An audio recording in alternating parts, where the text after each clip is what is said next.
ৰেঙনি টিভিত সম্প্ৰচাৰিত হৈ থকা অসমৰ এখন জনপ্ৰিয় ধাৰাবাহিক ৰাসলীলা আৰু সেই ৰাসলীলা ধাৰাবাহিকত অভিৰ চৰিত্ৰত অভিনয় কৰা অভিনেতাগৰাকীৰ প্ৰকৃত পৰিচয়বোৰ আপোনালোকে জানিব বিচাৰে নেকি?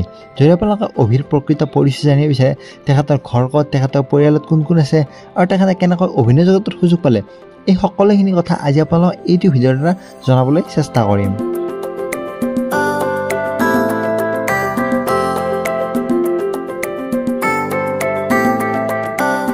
অভিৰ চৰিত্ৰত অভিনয় কৰা অভিনেতাগৰাকীৰ প্ৰকৃত নাম হৈছে সুৰজ কুমাৰ কলিতা।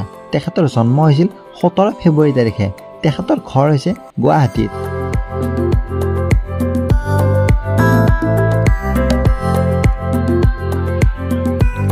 তেখেতৰ পৰিয়ালত তেখেতৰ মা আৰু দেউতা আছে। তেখেতৰ পিতৃৰ নাম হ'ল আলাদী কলিতা আৰু তেখেতৰ মাৰ নাম হ'ল পদ্মিনী কলিতা।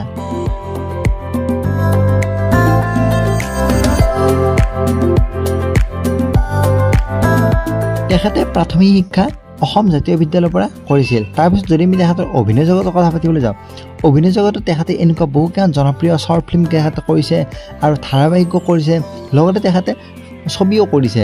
তেখেতৰ কেইখন জনপ্ৰিয় চিনেমা হ'ল শিপা, অনুৰাধা, তো এনেকুৱা বহুকেইখন জনপ্ৰিয় তেওঁ চিনেমাও কৰিছে আৰু লগতে বহুকেইখন ধাৰাবাহিকত অভিনয় কৰিছে।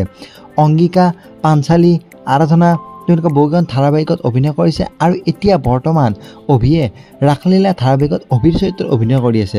আপোনালোকে বাৰু অভিৰ অভিনয় চাই কেনেকুৱা পাইছে? যদি আপোনালোকে অভিৰ অভিনয় চাই ভাল পাইছে, তেতিয়াহ'লে আমাৰ এই ভিডিঅ'টো এটাকৈ লাইক কৰিব আৰু চেনেলটো ছাবস্ক্ৰাইব কৰি যেন একেবাৰে নাপায়, কাৰণ এনেকুৱা ধৰণৰ অভিনেতা অভিনেত্ৰীসকলৰ প্ৰকৃত পৰিচয় ভিডিঅ' আপোনালোকে আমাৰ এই চেনেলটোত পাই থাকিব।